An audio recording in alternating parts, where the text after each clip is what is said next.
Juste refaire le point un petit peu sur le point de presse qu'a tenu l'opposition officielle concernant la maladie de Lyme. Juste vous dire qu'on est déjà en action. C'est pas comme on fait rien, là. On est déjà très en action.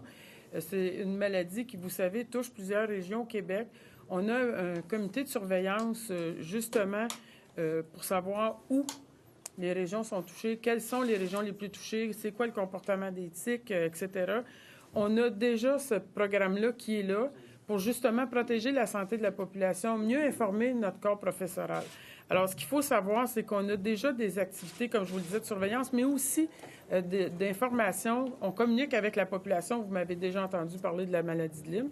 Mais il y a aussi avec nos professionnels de la santé avec qui on communique. Il y a une formation en ligne qui est déjà en ligne pour eux, pour pouvoir mieux saisir l'ampleur de la chose. On a déjà, avec le corps professoral, des communications, de sensibiliser vos médecins et tout.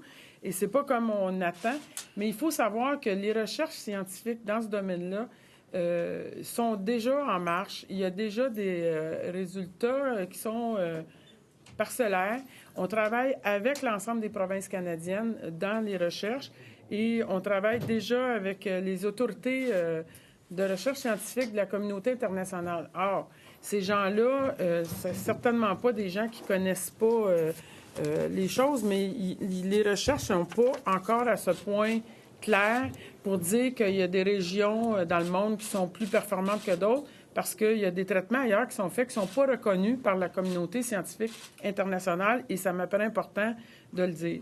Alors, les régions qui sont les plus touchées, parce qu'avec, comme je vous le disais, le programme de surveillance qu'on a implanté au Québec, c'est la Montérégie, les Laurentides, la Naudière, Laval, Chaudière-Appalaches, Montréal, Outaouais, Estrie, Mauricie et Centre du Québec. Bref, mais on est capable, oui, il y a beaucoup de régions touchées, je vous vois hocher de la tête, mais il y a des zones où, notamment la Montérégie, je l'ai nommée en premier parce que c'est là où on sent qu'il y a quelque chose là qui est vraiment plus important qu'ailleurs. Il y a aussi d'autres régions, mais juste vous dire qu'on n'est pas sans rien faire. Et là-dessus, je laisserai mon collègue Étan Barrette expliquer davantage au niveau de la science. Juste peut-être remettre les pendules à l'heure pour ceux qui nous écoutent, ceux et celles qui nous écoutent, qui sans doute sont inquiets face à ces sorties publiques-là. La maladie de Lyme, ce n'est pas une nouvelle maladie, c'est une maladie que l'on connaît depuis longtemps, depuis toujours en fait. C'est une maladie qui évolue non pas par son essence, la maladie, mais par sa distribution géographique, puisque la maladie migre progressivement vers le nord. C'est une maladie très connue aux États-Unis, en Nouvelle-Angleterre en particulier, et elle monte vers le nord à cause du réchauffement climatique. Alors, si des gens doutent du réchauffement climatique, là, la maladie de Lyme est un bel exemple qui démontre que ça a un effet. Maintenant, la maladie de Lyme est une maladie connue. Ce qui se passe aujourd'hui est qu'il y a un développement, je dirais, qui est plus de nature commerciale, que l'on voit évidemment dans des environnements comme les États-Unis pour attirer une clientèle. Le Québec dispose sur tout son territoire de la compétence clinique, des outils diagnostiques et thérapeutiques qui sont à niveau, et il n'y a pas un endroit sur la planète qui offre quelque chose de mieux que nous. La problématique de la maladie de Lyme et sa présentation et particulièrement son côté insidieux chronique. C'est une maladie qui, au début, se manifeste d'une façon claire, avec une éruption cutanée et ainsi de suite. Et mais lorsque la maladie évolue de façon chronique, parfois le diagnostic peut être plus difficile à faire. Et il n'est pas plus facile à faire aux États-Unis qu'au Québec. Et il n'est pas plus difficile à faire au Québec qu'aux États-Unis. Et dans les deux cas, nous avons des ressources tout à fait similaires pour faire face à ça. Alors évidemment, là, permettez-moi le parallèle. Vous avez connu, on a tous connu la méthode Zamboni pour la sclérose en plaques. C'est la même chose. Il y aura toujours quelqu'un en santé, en quelque part, qui va, pour toutes sortes de raisons, que je me plais à qualifier de commercial, à lancer sur le marché un niveau de rêve. Et là, on s'adresse évidemment à un problème de santé qui est parfois significatif. Alors, je mets les gens en garde. Je mets les gens en garde contre certaines publicités qui se font, certains appels de la clientèle qui se font, particulièrement au sud de la frontière. Et je vous dis, le Québec a la connaissance, les ressources diagnostiques et thérapeutiques. Et il n'y a pas un pays occidental qui est meilleur que l'autre, et il n'y a pas de traitement particulier plus performant que d'autres dans le monde. Il y a beaucoup de tentatives, d'essais, ce genre de choses-là. Il y a des charlatans comme ça? Sans aucun doute. Sans aucun doute. Qui promettent des diagnostics et des guérisons et des thérapeutiques.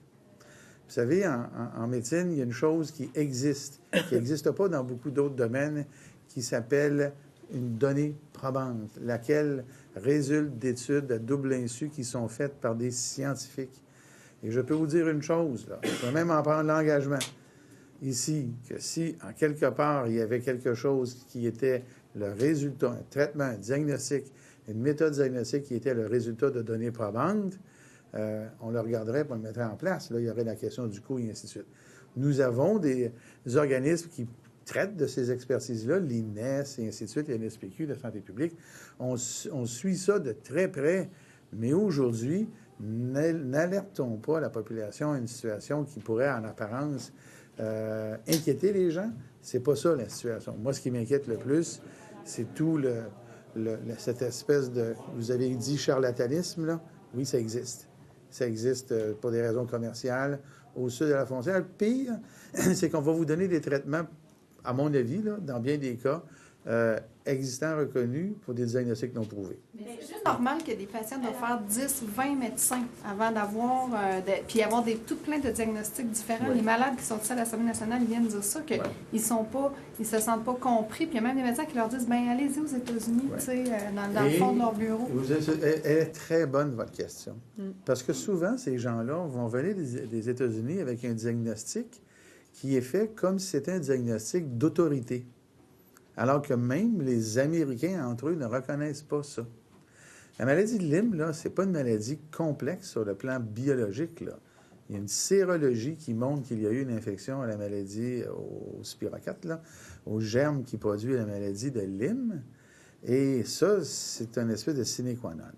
Ensuite, il y a des manifestations cliniques.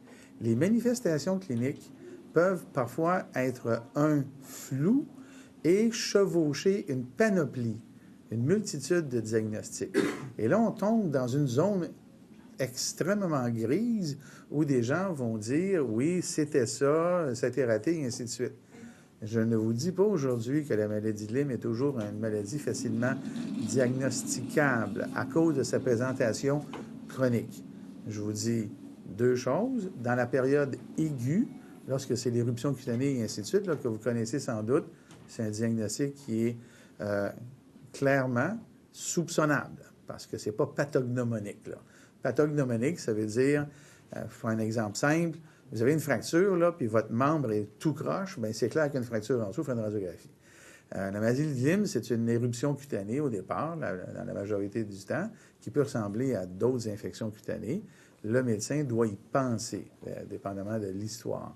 Maintenant, quand la maladie se chronicise, les présentations peuvent être très variables, très subtiles et tout à fait confondantes par rapport à d'autres maladies. Les médecins américains ne sont pas plus intelligents que les médecins québécois, ou prenez-le dans le sens contraire, les médecins québécois ne sont pas moins compétents que les Américains, là. Moi, je peux vous dire que la qualité de la médecine au Québec, là, je ne suis pas gêné d'en parler, là.